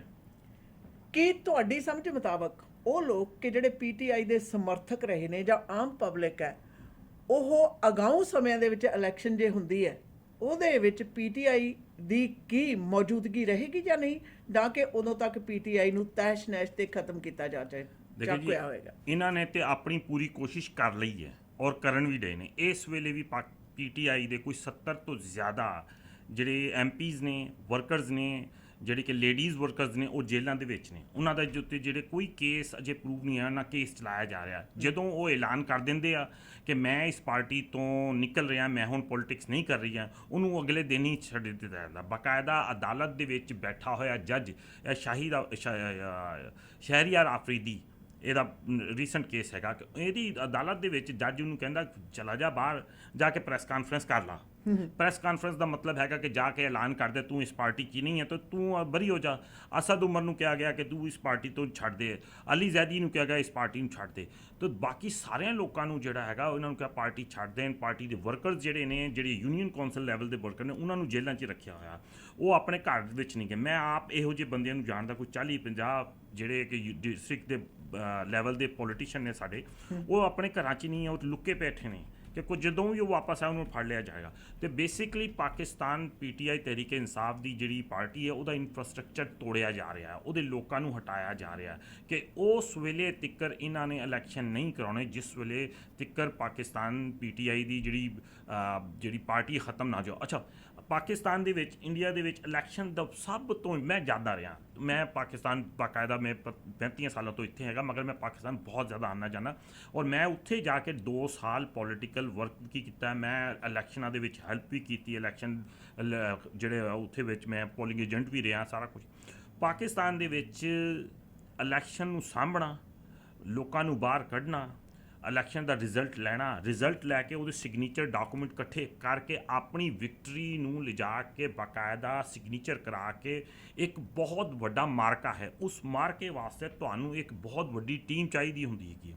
ਅਗਰ ਤੁਹਾਡੇ ਕੋਲ ਪੋਲਿੰਗ ਏਜੰਟ ਹੀ ਨਹੀਂ ਹੋਣਗੇ, ਅਗਰ ਤੁਹਾਡੇ ਕੋਲ ਉਹ ਟੀਮ ਨਹੀਂ ਹੋਗੀ, ਲੋਕੀ ਬੇਸ਼ੱਕ ਦੀ ਜਾ ਕੇ ਵੋਟ ਪਾ ਦੇਣ ਪੀਟੀਆਈ ਨੂੰ, ਮਗਰ ਉਹ ਤੇ ਇਹੀ ਹੁੰਦਾ ਕਿ ਜਿਹੜਾ ਬੈਲਟ ਬਾਕਸ ਹੈ ਉਹ ਚੁੱਕ ਕੇ ਬਾਹਰ ਸੁੱਟ ਦਿੱਤਾ ਜਾਂਦਾ ਹੈ, ਉੱਥੇ ਠੱਪੇ ਨਵੇਂ ਲਾ ਕੇ ਨਵਾਂ ਰਿਜ਼ਲਟ ਬਣਾ ਕੇ ਦੇ ਦਿੱਤਾ ਜਾਂਦਾ ਹੈ। ਅਤੇ ਕਹਿਣ ਦਾ ਮਤਲਬ ਹੈਗਾ ਕਿ ਉਸ ਪਾਰਟੀ ਜਿਹੜੀ ਹੈਗੀ ਹੈ, ਜਦੋਂ ਤਿੱਕਰ ਗਰਾਊਂਡ ਦੇ ਵਿੱਚ ਉਹਦੇ ਵਰਕਰ ਨਹੀਂ, ਜਦੋਂ ਤਿੱਕਰ ਗਰਾਊਂਡ ਦੇ ਵਿੱਚ ਉਹਦੇ ਪੋਲੀਟੀਕਲ ਏਜੰਟ ਨਹੀਂ ਹੋਣਗੇ, ਔਰ ਫੁੱਟ ਸੋਲਜਰ ਹੈ ਜਿਹੜਾ, ਹਾਂਜੀ ਹਾਂਜੀ, ਉਸ ਨੂੰ ਖੁਰਦ-ਪੁਰਦ ਕੀਤਾ ਜਾ ਰਿਹਾ। ਬਿਲਕੁਲ ਇਹੀ ਹੋ ਰਿਹਾ ਹੈਗਾ। ਅਤੇ ਉਹਦੇ ਬਾਅਦ ਫਿਰ ਇਹ ਹੈਗਾ ਇਲੈਕਸ਼ਨ। ਦੂਸਰੀ ਜੋ ਪਾਕਿਸਤਾਨ ਦੇ ਵਿੱਚ ਬੜੀ ਚੀਜ਼ ਹੈ ਉਹ ਹੈਗੀ ਹੈ ਕਿ ਜਿਹੜੀ ਜ਼ੋਨਿੰਗ ਇਲੈਕਸ਼ਨ ਦੀ ਉਹ ਅਲੱਗ ਕੀਤੀ ਜਾ ਰਹੀ ਹੈ, ਔਰ ਜਿਹੜੀਆਂ ਲਿਸਟਾਂ ਨੇ ਉਹ ਚੇਂਜ ਕੀਤੀਆਂ ਜਾ ਰਹੀਆਂ, ਸੀਟਾਂ ਕਨਵਰਟ ਕੀਤੀਆਂ ਜਾ ਰਹੀਆਂ। ਤਾਂ ਜਿਹੜੀ ਇਲੈਕਸ਼ਨ ਇੰਜੀਨੀਅਰਿੰਗ ਜਿਹੜੀ ਹੈਗੀ ਹੈ ਉਹ ਕੀਤੀ ਜਾ ਰਹੀ ਹੈ, ਔਰ ਉਹ ਸਾਰਿਆਂ ਨੂੰ ਨਜ਼ਰ ਆ ਰਿਹਾ। ਅੱਛਾ, ਸਾਨੂੰ ਨਜ਼ਰ ਆ ਰਿਹਾ ਹੈਗਾ, ਫਿਰ ਅਸੀਂ ਜਦੋਂ ਕਹੀਏ ਨਾ ਕਿ ਜੀ ਇਹ ਪਿਛਲੀ ਗੌਰਮੈਂਟ ਵੀ ਕਰਦੀਆਂ ਆਈਆਂ ਨੇ ਔਰ ਪਹਿਲੇ ਵੀ ਹੁੰਦਾ ਰਿਹਾ ਅਤੇ ਇੰਜ ਵੀ ਹੁੰਦਾ ਰਿਹਾ, ਤਾਂ ਦੈਨ ਫਿਰ ਬੈਠੇ ਰਹੋ। ਡੋਂਟ ਟਾਕ ਅਬਾਊਟ ਬਿਹਤਰੀ, don't compare ourself to somebody else. ਅਗਰ ਅਸੀਂ ਬਿਹਤਰ ਹੋਣਾ ਹੈ, ਫੋਰਗੈਟ ਅਬਾਊਟ ਕੌਣ ਹੈ ਕੌਣ ਨਹੀਂ ਹੈ। ਰੋਂਗ ਨੂੰ ਰੋਂਗ ਕਹਿਣਾ ਪਏਗਾ, ਗਲਤ ਨੂੰ ਗਲਤ ਕਹਿਣਾ ਪਏਗਾ, ਔਰ ਜਦੋਂ ਤੱਕ ਅਸੀਂ ਗਲਤ ਨੂੰ ਗਲਤ ਨਹੀਂ ਕਹਾਂਗੇ, we will not move toward the right thing. ਕਿਉਂਕਿ ਤੁਹਾਨੂੰ ਐਡਮਿਟ ਹੀ ਕਰੋਗੇ ਨਾ ਕਿ ਮੈਂ ਗਲਤ ਹਾਂ ਅਤੇ ਤੁਸੀਂ ਸਹੀ ਹੋਵੋਗੇ। ਜਦੋਂ ਤੁਸੀਂ ਐਡਮਿਟ ਹੀ ਨਹੀਂ ਕਰਨਾ ਕਿ ਅਸੀਂ ਗਲਤ ਹੋ, ਤਾਂ ਬਿਹਤਰੀ ਕਿਸ ਤਰ੍ਹਾਂ ਆਏਗੀ? ਅਤੇ ਪਾਕਿਸਤਾਨ ਦੇ ਵਿੱਚ ਇਸ ਵੇਲੇ ਮੇਰਾ ਖਿਆਲ ਹੈਗਾ ਕਿ ਅਦਾਲਤਾਂ ਨੂੰ, ਪਾਕਿਸਤਾਨ ਦੇ ਲੋਕਾਂ ਨੂੰ, ਪਾਕਿਸਤਾਨ ਦੀ ਪੋਲੀਟੀਕਲ ਪਾਰਟੀਆਂ ਨੂੰ, ਪਾਕਿਸਤਾਨ ਦੇ ਰਹਿਣ ਵਾਲਿਆਂ ਨੂੰ, ਇਹਨਾਂ ਨੂੰ ਹੁਣ ਰਿਅਲਾਈਜ਼ ਕਰਨਾ ਪਏਗਾ ਦੁਨੀਆ ਇਸ ਵੇਲੇ ਡਿਜੀਟਲ ਹੋ ਗਈ ਹੈ। The world is gone so far. ਅਸੀਂ ਉਹਨਾਂ ਤੋਂ ਬਹੁਤ ਪਿੱਛੇ ਰਹਿ ਗਏ ਹਾਂ। ਹੁਣ ਪਿਛਲੇ 1.5 ਸਾਲ ਦੇ ਵਿੱਚ ਅਸੀਂ ਉਹਨਾਂ ਤੋਂ ਦੁੱਗਣਾ ਪਿੱਛੇ ਰਹਿ ਗਏ ਹਾਂ। If we want to compete the world, ਸਾਨੂੰ ਐਟਲੀਸਟ ਜਿਹੜੀ ਸਾਡੀ ਤਰੱਕੀ ਦੀ ਰਫ਼ਤਾਰ ਹੈ ਉਹਨੂੰ ਡਬਲ ਕਰਨਾ ਪਏਗਾ। ਉਹਨੂੰ ਡਬਲ ਕਰਾਂਗੇ ਤਦ ਵੀ ਸਾਨੂੰ ਇੱਕ ਬਹੁਤ ਲੰਮਾ ਸਮੇਂ ਚਾਹੀਦਾ ਹੋਏਗਾ ਕਿ ਉਸ ਨੂੰ ਅਸੀਂ ਰੀਚ ਕਰੀਏ ਔਰ ਉਸ ਲੈਵਲ 'ਤੇ ਆਈਏ ਜਿਸ ਲੈਵਲ 'ਤੇ ਅੱਜ ਦੁਨੀਆ ਹੈਗੀ ਆ।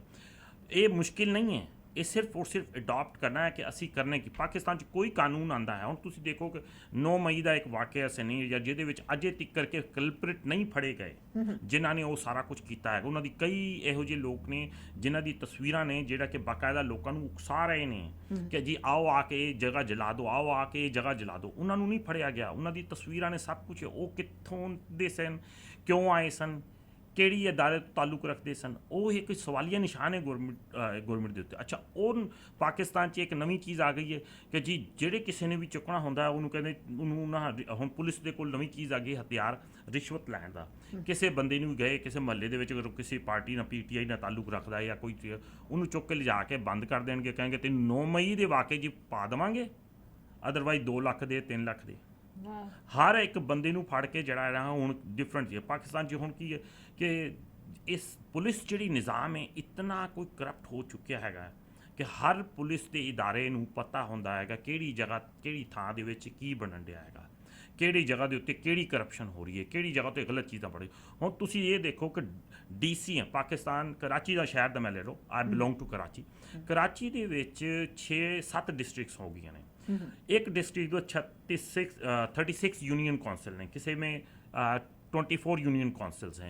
About all together we have in Karachi 211 union council. अच्छा, 211 यूनियन काउंसिल्स के अंदर 36 जो है वो DCs हैं, ठीक है। उनकी आँख के नीचे उनका सिर्फ काम यही है कि जो मार्केट कंट्रोल करना है, जो गैर कानूनी काम हो रहा है उनको रोकना है। मगर क्या वो सारे के सारे ये वो लोग हैं जो ब्यूरोक्रेसी है जो कि बाकायदा एक तालीम हासिल करते हैं, एक स्टैंडर्ड लेवल है जो दुनिया का, उस तालीम को उसके बाद फिर 2 साल तक इनको ट्रेनिंग दी जाती है अवाम के ख़र्चे पे कि आपने जा कर के इस तरीके से अवाम की खिदमत करती है। अब आप सर्टिफाइड लोग हो, आपका काम ही शहर के अंदर से जो ये जाली अद्वियात बन रही हैं, जाली मेडिसिन बन रही हैं, या कोई गलत काम हो रहा है, या जाली कोई डॉक्टर्स बैठे हैं, कोई किसी के गुर्दे की पथरी निकाल के कर रहा है, कुछ भी जो भी कुछ हो रहा है ये इनका काम है। क्या वो सर्टिफाइड आवाम के पैसों पे तालीम हासिल कर करके और वो ग्रेजुएट हो के हमारे आके, जिनको हम बड़ी बड़ी गाड़ियाँ, लग्जरी गाड़ियाँ, हूटर वाली गाड़ियाँ दे देते हैं, ऑफिस दे देते हैं, एयर कंडीशन देते हैं, क्या वो अपने काम कर रहे हैं? नहीं करे। पाकिस्तान की ब्यूरोक्रेसी इटसेल्फ, अफसरशाही जो है उसकी आँख के नीचे सारे गलत काम हो रहे हैं। आपने कोई गलत काम करना, आप किसी भी अफसरशाही से बात करें, वो आपको बाकायदा लाइसेंस देगा। लाइसेंस मीन इट्स के वो आपको आशीर्वाद दे देगा कि जाओ आप करो, जब तक मैं इस कुर्सी पे बैठा हूँ आपको कोई कुछ नहीं कहेगा। तो अभी आप देखें कि कुछ अरसे पहले एक स्कैंडल तो बहुत सारे हैं, बैठ करके बात करें, मगर बात वहीं आ जाती है कि क्या हमने माजी से सबक सीखना है या हमने सिर्फ ये कहना शुरू कर दें। मैं तो कहता हूँ कि इतने पढ़े लिखे हमारे यहाँ के कुछ दोस्त, आप इनके टॉक शोज़ उठा के देख लें, पिछले 2 साल पहले के 3 साल पहले के टॉक शोज़ उठा के देख लें, सारी की सारी हिस्ट्री मौजूद है। उस वक्त इनकी क्या वर्डिंग्स हुआ करती थी, उस वक्त ये क्या कहा करते थे, उस वक्त ये किस तरीके से बात करते थे। आज ये कह रहे हैं कि ऐसा तो होता रहता है क्योंकि पाकिस्तान जो है वो उसका सिस्टम ही ऐसा है। ये जो है ये अपने आप से तस्लीम करना है कि हम हार चुके हैं, हम ठीक नहीं हो सकते और हमने इसी तरह रहना है जिस तरह ये है। तो ये जो टॉक होती है, माइंड सेट है, ये माइंड सेट कभी भी आपको बेहतरी की तरफ नहीं लेके जाता, कभी भी आपको अच्छाई की तरफ नहीं लेके जाता। ये माइंड सेट फिर आपको जिस हाल में आप रहते हैं उस हाल में ही रखता है। अगर आपने बेहतर होना है तो एडमिट करें कि गलत है, हमने इस चीज़ को बेहतर कैसे करना है। और इसके क्योंकि किसी भी चीज़ जहाँ पर 23-24 करोड़ का मुल्क हो और जहाँ पर 4 सूबे हों, वहाँ पर हज़ारों डिफरेंट किस्म के केसेस निकलेंगे, ہزاروں ڈفرینٹ چیزیں انوالو ہوتی ہیں. بہت ہمارے ایتھنکس کی بہت ڈفرینٹ ہے, ہمارے یہاں زبانیں, کلچر ہے, بلوچ ہیں, بلوچوں کے اندر بہت سارے سرداری نظام ہیں, سندھ میں جو بہت ساری, کراچی کے اندر جو اردو اسپیکنگ تو ہمارے یہاں ڈفرینسز بہت زیادہ ہیں. اس ڈفرینسز کی بیس کے اوپر جو ہے وہ ہمارے یہاں کیا ہے کہ اب شیعہ سنی کا بھی ڈفرینس ہے اور اپنا دوسرے بھی ہے, تو کہنے کا ڈفرینسز ہیں, دے ول بی دیئر. اب ان سب کو اگر ہم کہیں کہ کیونکہ ہمارے ساتھ اتنے ڈفرینسز ہیں, ہم اس طریقے سے ہیں, ایسے کہنے کا ہے کہ وہ ایکسکیوز نہیں ہے. ایکسکیوز کیونکہ آلویز تھنگز بیٹر ہوتی ہیں اور بیٹر ہونی چاہیے, اور بیٹر کبھی ہوتی ہیں جب عوام اور حکمران ریئلائز کریں کہ غلط ہے اور ہمیں کیسا ہے. پھر جب ایک ہمیں نظر آ رہا ہے ایک گریڈ ہے, ایک ہمارا جنرل ریٹائر ہوتا ہے, وہ پاکستان میں رہنے کے بجائے وہ دوسرے ملک میں جا کر کے بیٹھ جاتا ہے, جس کی جو ہے اکاؤنٹ میں اربوں ڈالر اس کے پاس نکلتے ہیں. وہ اچانک ہی 1 سال کے اندر اتنا امیر ہو جاتا ہے. ایک انسان 22 گریڈ کا آفیسر ہے, اس کو 2 پلاٹ ملتے ہیں, کمرشل کا پلاٹ ملتا ہے, ایک ریزیڈینشیل پلاٹ ملتا ہے, اس کے علاوہ اس کی سروس ہے, اس کے بچے, کھانا پینا, ایجوکیشن, سب کچھ. وہ ریٹائر ہونے کے بعد جب کسی دوسرے ملک میں جا کر کے, میں اس کینیڈا میں رہنے والا آدمی ہوں, میں یہاں رہ رہا ہوں, یقین کریں 1 مہینے کام کے بغیر نہیں رہ سکتا. ویسے ساجد بھائی, میں 9 تاریخ کو کیا لوگ ملٹری انسٹالمنٹس میں گئے تھے, اور کون تھے وہ لوگ جو وہاں گئے تھے؟ دیکھیے جی, اس کے پاس تصویریں میرے پاس, میں نے پوسٹر ڈالی ہیں باقاعدہ. جو عوام جب وہاں سے گزر رہی تھی تو اس کے سامنے آج بھی آپ دیکھیں کہ ابھی آپ پاکستان جائیں تو وہاں پہ ایک لیئر ہے ٹریفک, اس کی سیکیورٹی لیئر ہے. اس سیکیورٹی لیئرز کے اندر کیا ہے کہ پہلے پولیس ہے, پھر دوبارہ پولیس ہے, پھر باقاعدہ آرمی کا گیٹس ہیں. اب وہاں سے جو ہے پولیس کو ہٹا دیا جاتا ہے, آرمی کی سیکیورٹی کو بھی ہٹا جاتا ہے, سب کچھ ہٹا دیا جاتا ہے. اب کیا ہے کہ عوام جب جا رہی ہے, لیکن عوام کے اندر اس میں لیڈرشپ کوئی بھی نہیں ہے, اور نہ مائک ہے. وہ یاسمین راشد کے ہاتھ میں مائک ہے. وہ اپنی گاڑی پہ کھڑے ہو کر کے ہزاروں کا جو پیچھے قافلہ ہے اس کو کہہ رہی ہے کہ ہم نے صرف اور صرف سمبولک پروٹیسٹ کرنے ہیں, ہم کہیں اندر نہیں جائیں گے, کوئی توڑ پھوڑ نہیں کریں گے. اور جب لوگ جانے لگے تو اس نے بولا نہیں, جو بھی جا رہا ہے غلط ہے, باہر آ جائیں, ہم اس میں نہیں شامل. وہاں پہ 4 سے 5 ایسے جو کچھ لوگ ہیں وہ باقاعدہ اشارے کر رہے ہیں لوگوں کو, آؤ اندر آؤ. باقاعدہ وہ اندر جا کر کے جو اندر کے سیکیورٹی گارڈ ہیں ان سے بات کر رہے ہیں, اور کمیونیکیشن ہو رہی ہے کہ ہمیں اندر آنے دیں. دروازہ کھولتے ہیں اندر جا کر کے, پھر جب وہ جلایا جا رہا ہے گھر, اس جلائے ہوئے گھر کے اندر جو ہے وہ باقاعدہ اس وہاں کے جو آفیسرز وغیرہ ہیں اندر موجود ہیں تھوڑے بہت, ان سے گفتگو کر رہے ہیں. اچھا, آپ نے اس فوٹیج کی, وہی فوٹیج سب کے پاس پہنچی ہے, میرے پاس بھی, آپ کے پاس بھی, سوشل میڈیا سے آپ نے اس فوٹیج سے ان سب کو پکڑ لیا جو بیچارے چھوٹے موٹے جو ورکر ہوتے ہیں نا, جو آگے جھنڈا لے کے پی ٹی آئی کے لوگ تھے؟ نہیں, اس میں جو صرف پی ٹی آئی کے لوگ تھے, ورکر تھے بیچارے, ٹھیک ہے, تو ان کو تو آپ نے پکڑ لیا. مگر وہ جو بڑے بڑے لوگ تھے, سوٹڈ بوٹڈ, اور جو آفیسر کٹنگ کے اندر, جنہوں نے باقاعدہ جلایا, جنہوں نے باقاعدہ لوگوں کو بلا کے گھسایا, جو لیڈ کر رہے تھے, ان کی فوٹیج ہیں, ان کو کیوں نہیں پکڑا؟ Where are those people? تو ہم نے اس کے اوپر نشاندہی کی, سب نشاندہی کی, ٹھیک ہے. اچھا چلو ٹھیک ہے, مان لیا کہ وہ لوگ جو گئے آپ نے انہیں پکڑ لیا, بچے تھے, کوئی ٹھیک ہے. آپ وہ ایسے لوگوں کو آپ اٹھا رہے ہیں جو اس دن وہاں بھی نہیں تھے. کراچی کے لوگ جو تھے وہ تو نہیں تھے وہاں پر, آپ نے کراچی کے لوگوں کو بھی اٹھا کے بند کر دیا. آپ نے 40-50 وہاں پہ جو لاہور کی اور خواتین ہیں, میں نے ان کو بھی آ کے اٹھا کے آپ نے بند کر دیا. پھر اسی طریقے کے پی کے جو لوگ ہیں جو اپنے گھروں سے بھاگے ہوئے ہیں, جو چھپے ہوئے ہیں, ان کو بھی آپ پیچھے پکڑیں, وہ تو وہاں نہیں موجود نہیں تھے. پھر اسی طریقے سے شہریار آفریدی تھا, وہ وہاں موجود تھا, اسد عمر تھا, عمران اسماعیل تھا, عزیز زیدی تھا, یہ کراچی میں دوسری جگہوں پہ تھے. آپ نے صرف اس کو ہوا بنا کر کے اس کو پکڑنے کی, کیونکہ جو اصل لوگ ہیں, جو لوگوں کو اس طرح اشارے دے رہے ہیں, ویڈیوز موجود ہیں, میں آپ کو اس کے ساتھ میں آپ کو دکھاؤں گا, اس میں میرے پاس موجود ہیں, ان لوگوں کو انہوں نے بالکل نہیں پکڑا, نہ ہی ان کو ڈھونڈنے کی کوشش کی. یہاں تک رپورٹس ہیں ان لوگوں کے بارے میں, میں یہ نہیں کہوں گا کہ یہاں پر پھر بات آئی تھی کہ وہ ایک خاص ادارے کے آفیسرز تھے, ٹھیک ہے, ایک ایسے ادارے کے آفیسر تھے کہ جس کا لنک جو اسٹیبلشمنٹ سے ملتا ہے. جی. تو پاکستان کی جو سچویشن ہے, یقین کریں کہ اب ہمیں یہ اسٹیبلشمنٹ کو سوچنا پڑے گا कि हमने अगर इसी तरीके से किसी गवर्नमेंट को हटा दिया, अपनी मर्ज़ी की गवर्नमेंट ले आए, दूसरे की मर्ज़ी की गवर्नमेंट ले के आ गए, तो ये फिर पाकिस्तान कभी खड़ा नहीं होगा। अगर रहेगा तो ऐसे ही रहेगा और अवाम सफ़र करेगी, लोग सफ़र करेंगे। जो और अफसरशाही है वो तो रिटायर होती है, वो तो बाहर जाके दूसरी दुनिया में एस्टेब्लिश बैठ जाते हैं। वो कोई जर्मनी में जाके बैठ जाएगा, कोई अमेरिका में आके बैठ जाएगा। यहाँ पे भी काफ़ी सारे जर्नल्स आके रह रहे हैं, पाकिस्तान में नहीं रह रहे। यहाँ बाकी ब्यूरोक्रेट्स हैं, यहाँ आकर के रह रहे हैं, अमेरिका में आके उनके पास पहले ही ड्यूल नेशनलिटी है। उनकी फैमिली में से कोई अगर बीवी ब्यूरोक्रेट्स है तो शोहर के पास नेशनलिटी दूसरे मुल्क की है, अगर शोहर ब्यूरोक्रेट्स है तो बीवी के पास दूसरे मुल्क की नेशनलिटी है। एज सून एज ही रिटायर्ड वो पैक करते हैं सामान, जा करके बैठ जाते हैं दूसरे मुल्क में। तो ये कंटिन्यूटी चलती चली आ रही है। इस कंटिन्यूटी को चलना, जब आपके बुढ़ापे के लिए एक मुल्क सेफ नहीं है तो आपने, इसका मतलब है कि वो काम अच्छा नहीं किया जहाँ से आप खुद भाग रहे हो। बिल्कुल। We'll continue with our discussion about the situation in Pakistan after a quick commercial break.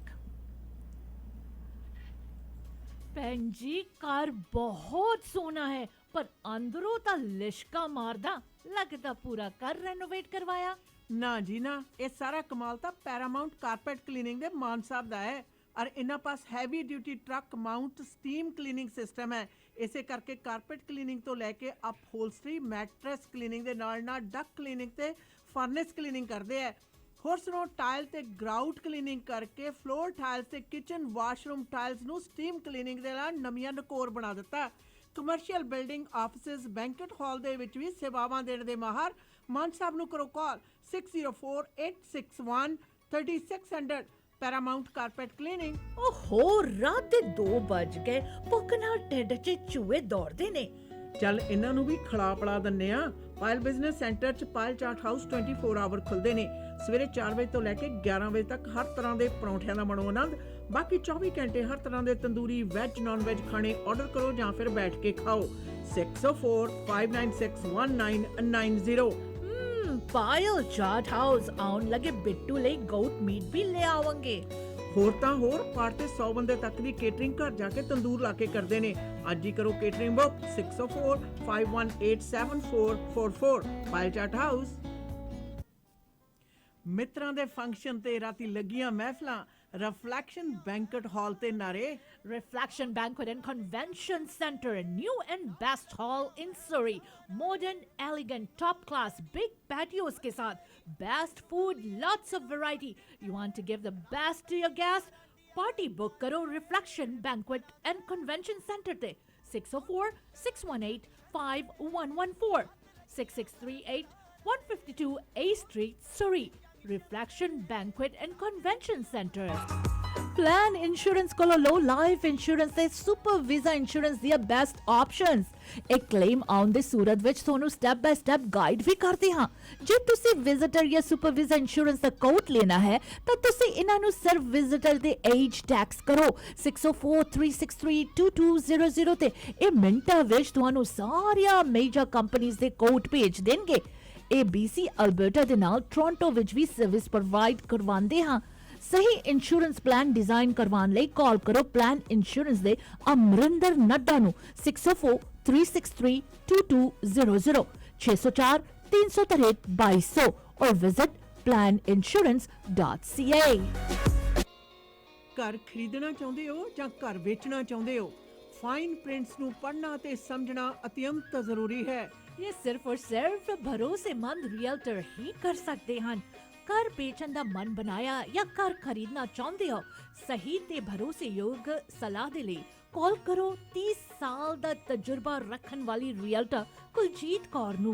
SRS Panorama Realty 6047679992 6047679992 Kuljeet Kaur. Canadian Surrey veggie pizza ਤੇ ਕਰੀ ਹਾਊਸ 100% ਪਿਓਰ ਵੈਜੀਟੇਰੀਅਨ ਪੀਜ਼ਿਆਂ ਦਾ ਵੱਖਰਾ ਸਵਾਦ ਮੰਨਣਾ ਚਾਹੁੰਦੇ ਹੋ ਤਾਂ ਕਰੋ call 6045971110 unit number 106 8077 King George boulevard ਦੇ ਉੱਤੇ। ਅਦਰਕ ਧਨੀਏ ਵਾਲਾ ਪੰਜਾਬੀ ਸਟਾਈਲ ਪੀਜ਼ਾ, ਫਰਾਈਆਂ ਵਾਲਾ ਪੀਜ਼ਾ, ਫ੍ਰੈਂਚ ਵੈਟ ਬ੍ਰੈਡ ਪੀਜ਼ਾ, ਵੈਜੀਟੇਰੀਅਨ ਸੁਪਰੀਮ ਅਦਰਕ ਧਨੀਏ ਵਾਲਾ ਪੰਜਾਬੀ ਸਟਾਈਲ ਪੀਜ਼ਾ। 3 ਲਾਰਜ ਪੀਜ਼ੇ ਆਰਡਰ ਕਰੋ ਤਾਂ 1 ਮੀਡੀਅਮ ਚੀਜ਼ ਪੀਜ਼ਾ ਬਿਲਕੁਲ ਲਓ ਜੀ ਫ੍ਰੀ। ਸਵੇਰੇ 11 ਵਜੇ ਤੋਂ ਲੈ ਕੇ ਰਾਤ ਦੇ 11 ਵਜੇ ਤੱਕ ਹਫਤੇ ਦੇ 7 ਦਿਨ ਖੁੱਲ੍ਹਦੇ ਨੇ। Canadian Surrey veggie Pizza and Curry House 604-593-1110।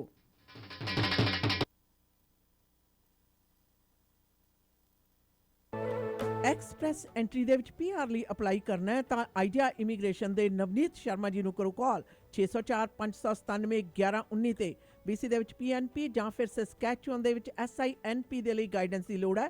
Students ਨੇ ਐਪਲੀਕੇਸ਼ਨ ਫਾਈਲ ਕਰਨੀ ਹੈ।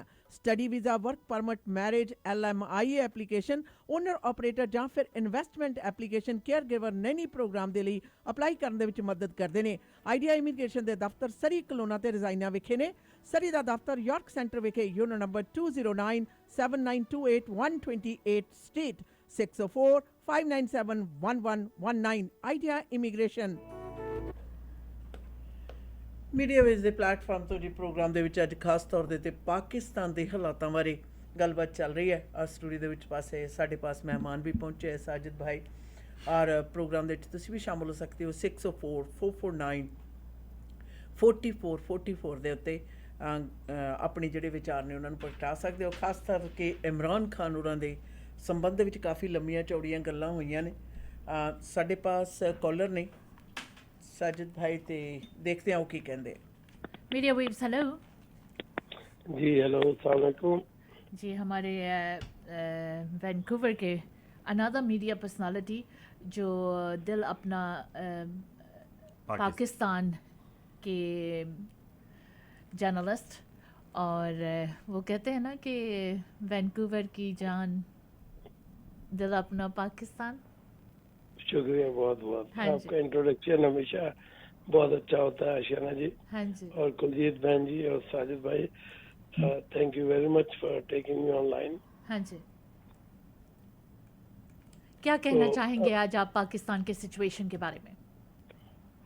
जी, पाकिस्तान की सिचुएशन में जो पॉलिटिकल सिचुएशन है वो वाकई वर्स्ट है और इसमें जो मुकदमात बनाए जा रहे हैं जी और सियासी लीडरशिप पे और उनकी जो वफादारियां हैं एक प्रेस कॉन्फ्रेंस की वजह से अगर तब्दील हो जा रही हैं तो लगता है कि ये बहुत ही बड़ा एक ऐसा माहौल क्रिएट किया जा रहा है जो कि मुल्क की सलामती बेहतरी के लिए बिल्कुल सही नहीं है। और यही लोग जो वफादारियां अपनी चेंज कर रहे हैं, ये इस्टेब्लिशमेंट के पिट्ठू हैं लोग और ये इमरान खान को की हुकूमत में डाले गए थे ताकि इमरान खान की हुकूमत जो है वो वीक रहे। और यही लोग जो है जब इमरान खान के खिलाफ वोटिंग हुई है जी तो उस वोटिंग का हिस्सा थे या ये तो नहीं थे ये जो इसकी पार्टी के मेंबर थे उस वक्त, जी लेकिन दूसरी पार्टियां यकीनन इस्टेब्लिशमेंट की पार्टियां थी जिन्होंने वोट निकाला। सॉरी मेरी आवाज़ थोड़ी सी ख़राब है, मैं अपने सुनने वालों के लिए माजरत कर चाहता हूँ। तो ये अब पाकिस्तान के हालात और इंटरनेशनल हालात जो हैं ख़ासतौर पे कनाडा के भी जहाँ पे मीडिया ब्लैकआउट हो रहा है जी और इसी तरह की चीज़ें जो हैं ये कोई एक इंटरनेशनल फिनोमिना चल रहा है जिसे हमें एक दूसरे तनाज़र में भी देखना है। तो इमरान खान की जो आज़ादी की जो लहर है या तहरीक है वो पूरे पाकिस्तान में फैली हुई है। जी नाम और तस्वीर हटा लेने से वो कभी भी ख़त्म नहीं होने वाली। वो एक तसलसल ख्यालात का जो लोग चाहते हैं कि चेंज आए उस मुल्क में और वहाँ पे अमन व अमान हो, इकोनॉमिक डेवलपमेंट हो और वहाँ पे कुछ लोग जो ये नहीं चाहते और वो चाहते हैं कि गुलामी की ये जंजीरें इसी तरह कायम रहें वहाँ पे। साजिद भाई आपके पास कोई सवाल है इंतखाब? जी, इंतखाब भाई से मैं पूछना चाहूँगा। इंतखाब भाई जो एक बात ये है कि अगर लोगों ने इतने बड़े बड़े जुर्म किए जिनको जेलों में डाला गया है और वो प्रेस कॉन्फ्रेंस नहीं कर रहे, तो जब प्रेस कॉन्फ्रेंस करने के बाद वो जो बिल्कुल क्लीन चिट मिल जाती, ये क्लीन चिट इन्हें कौन दे रहा है? देखिए, पाकिस्तान में यकीनन जो है वो इवन डिप्टी कमिश्नर के पास भी कंट्रोल नहीं है जो कि वो एक गवर्नमेंट का एक हिस्सा है और यकीनन वहाँ पे एक आहनी हाथ जो है वो चला रहा है हुकूमत को और उनके फैसले पाकिस्तान के बनने से लेकर आज तक पाकिस्तान के बेनिफिट में नहीं गए, अवाम के और इकोनॉमिक बेनिफिट में नहीं गए। अब आप डायरेक्ट नाम भी ले लें तो उससे उनकी सेहत पे कोई असर नहीं पड़ता, लेकिन ऑन अ लार्जर स्केल वही लोग हैं जो पाकिस्तान को 47 से चला रहे हैं, और उन्हीं की तारीख पे हम बताई हुई तारीख पर हमें बच्चों को हम जब उस जो तारीख पढ़ते हैं उसको उसी तरह से मैनिपुलेट किया जाता है। तो मेरी नज़र में वक्त आ चुका है कि वो लोग जो अवाम के नुमाइंदे हों उन्हें हुकूमत दी जाए। और मैं एक ख़ास बात आपको ये कहने वाला हूँ, और जो लोग पाकिस्तान में जो पीछे सियासत को कंट्रोल करते हैं वो 12 क्लास पढ़े हुए हैं या उससे ज़्यादा, they are just grade 12ers और मे बी, और वो जो मिनिस्टर लाते हैं जो अभी भाग गया पाकिस्तान से, और वो जो ये जो मिनिस्टर था इसका इकोनॉमी का, ये only is bachelor of commerce, not even Canada में वो कंसिडर ही नहीं होते बैचलर ऑफ कॉमर्स। सो वो पर्सन इकोनॉमी चला रहा है। तो इनका माइंडसेट, इन दोनों का एक ही तरह का माइंडसेट है कि ये इनकी सोच वो नहीं है कि आम आवाम या मुल्क उससे फायदा उठाए। इकोनॉमिक डेवलपमेंट के बारे में इन्होंने कभी नहीं सोचा। आप पाकिस्तान में न डैम बनने दिए, और ये डैम और सैलाब दिखाकर अपने लोगों के लिए भीख मांगते हैं, और जो कि एक बहुत बड़ा अलमिया है इस मुल्क के लिए कि इतने सारे रिसोर्सेज होने के बावजूद भी ना ये अपनी ज़राअत, एग्रीकल्चर को सही कर सके, इंफ्रास्ट्रक्चर को सही नहीं कर सके। और अब जो लोग इसीलिए पाकिस्तान छोड़कर, जो आम लेबर कह लें, आम आदमी जो है वो मुल्क छोड़कर जा रहा है, उसके यकीनन कोई ना कोई ये हल निकाल सकते थे, लेकिन उन्हें लोग नहीं चाहिए, उन्हें कब्जा चाहिए हुकूमत पर, और 10 साल उनके पास कोई प्लान नहीं है जिससे कि वो मुल्क के लिए बेहतरी का सोच सकें, आवाम के लिए सोच सकें। शुक्रिया जी प्रोग्राम में शामिल होने के लिए, अपने इनपुट देने के लिए। Thank you so much. बहुत बहुत शुक्रिया, बहुत बहुत शुक्रिया। Thank you. ये थे हमारे वैंकूवर के जान दिल अपना पाकिस्तान से इंतखाब अहमद जी। हमारे पास 2-3 मिनट है। साजिद भाई, हमारे लिसनर्स को और क्या संदेश देना चाहते हो?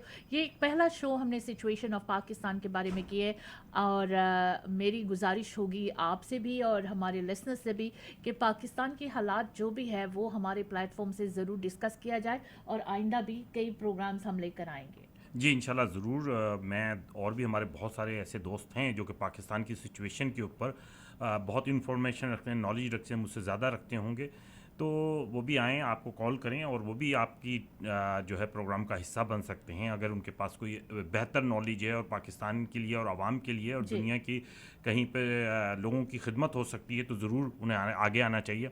मैं एक बात बताता चलूँ, इंतखाब भाई एक बात कर रहे थे, मैं बचपन में मेरे एक प्रोफेसर थे, तो उनसे मेरी बात हो रही थी। वो OGDC एक इदारा पाकिस्तान का कि जो कि ऑयल रिसर्च के लिए है, तो उनका काम ये होता था वो जगह जगह जा कर के ऑयल के लिए तलाश करते हैं। आप ये देखें कि पाकिस्तान जियोग्राफी के लिहाज से ईरान के बिल्कुल साथ है, अमान, सऊदी अरब बिल्कुल साथ है, दुबई के बिल्कुल साथ है, तो हमारे यहाँ पेट्रोल ऑयल क्यों नहीं निकलता? मैंने ये उनसे जो है इंटर में सवाल किया, तो उन्होंने कहा कि मैं ख़ुद एक इदारे में जॉब कर चुका हूँ, और उस इदारे के अंदर हमारे जो ऑफिसर्स थे, जब हमें कहीं से ऑयल मिल जाता था या हमें जब जो है हम उसकी डिगिंग के अंदर हमें इंफॉर्मेशन मिलती थी, क्योंकि हम कॉन्ट्रैक्ट बेस पर ऑयल तलाश करते थे, हमारे पास अपनी रिसोर्सेज तो नहीं होते थे, तो अक्सर शेल या एनरॉन या ब्रिटिश पेट्रोलियम, इनकी जो है कंपनियां जो आके ऑयल रिसर्च वो जो है वो उसकी इक्विपमेंट इनकी होती थी, तो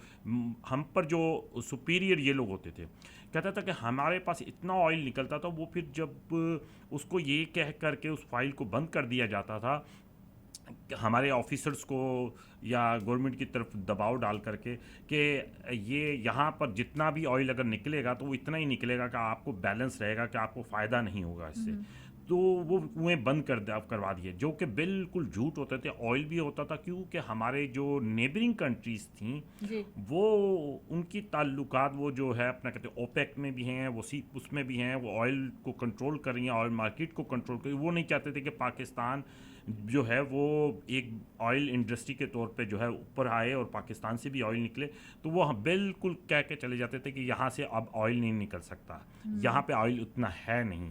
और हमारे जो गवर्नमेंट के जो ब्यूरोक्रेट ऑफिसर थे वो थोड़ा बहुत पैसे ले करके उस फाइल पे सिग्नेचर करके बंद कर दिया करते थे। तो हमारे अपने ही लोगों ने पाकिस्तान के साथ जुल्म किया। अब एक सोने का ज़ख़ीरा है पाकिस्तान के अंदर, रेकोडिक के नाम से, वो केस भी बहुत चला है, उसके ऊपर वो पड़ा। तो वहाँ पर हमारे ही एक जो है ऑफिसर ने वो उस वक्त 1 करोड़ रुपया ले करके जो है वो ऐसा एक कॉन्ट्रैक्ट बनाया कि जिसमें 80% सोना जो रेकोडिक का निकलेगा वो सोना उस कंपनी को जाएगा, 20% सिर्फ पाकिस्तान को मिलेगा। ऐसा कॉन्ट्रैक्ट किया जिसको के बाद में हमारे एक सुप्रीम कोर्ट के जज थे, उन्होंने जो है वो उस पर एक्शन लिया और उस एक्शन को ले करके जो है बाकायदा उस कॉन्ट्रैक्ट को ख़त्म करने की कोशिश की, जिसके ऊपर पाकिस्तान को पेनल्टी पे करना पड़ी। अब बात सिर्फ ये आ जाती है कि ये जो जितने भी डैमेजेस हो रहे हैं मुल्क को, ये कौन कर रहा है? ये भारत की एजेंसी नहीं है, ये अमेरिका की एजेंसी नहीं है, ये किसी और की एजेंसी नहीं है। आखिरकार हाथ कलम तलवार हथियार बंदूक आग लगाने का जरिया हमारे पाकिस्तानियों के हाथ में ही है। तो हम पहले किसी पे ब्लेम करने से पहले अपने ऊपर ब्लेम क्यों नहीं करें कि ये हमसे हुआ है। वो ऑफिसर जो है वो ऑफिसर कोई वो रिश्वत अगर उसने ली है तो वो ऑफिसर तो पाकिस्तानी था ना। इसी तरह अगर किसी ने किसी चर्च को जलाया है, वो जलाने वाले हाथ तो हमारे पाकिस्तानियों के थे ना। हम किसी दूसरे के ऊपर ब्लेम क्यों करते रह रहे हैं? हमारे मुल्क के अंदर जो गंदे कीड़े हैं कि हमें नज़र नहीं आ रहा, हमारे रिश्वत का बाज़ार गर्म है, हमें नज़र नहीं आ रहा। तो ये कहना कि जी दूसरे मुल्क नहीं चाहते, दुनिया में हर जगह कंपटीशन है। कनाडा में नहीं है, यहाँ नहीं बिल पास होते, यहाँ नहीं रास्ता तानी होती, यहाँ नहीं होता कि ये वाली डेवलपमेंट पहले बननी चाहिए या ईस्ट की डेवलपमेंट पहले चाहिए, रसाकशी हर जगह होती है। मसला सिर्फ इतना है कि जो मुल्क के रहने वाले लोग हैं, जिनका वहाँ पे जिन्होंने बसना है, उन्हें अपने फ़ैसले अच्छे करने पड़ेंगे और उन फैसलों के लिए आवाम को एजुकेट होना पड़ेगा। हमें इन ऑफिसर्स की और हमें इन लोगों की पूजा बंद करनी पड़ेगी। शुक्रिया जी आज के इस प्रोग्राम में आने के लिए और बहुत सारी इन्फॉर्मेशन हमारे लिसनर्स के साथ शेयर करने के लिए, और आइंदा भी आपसे बातचीत होती रहेगी। शुक्रिया, थैंक यू।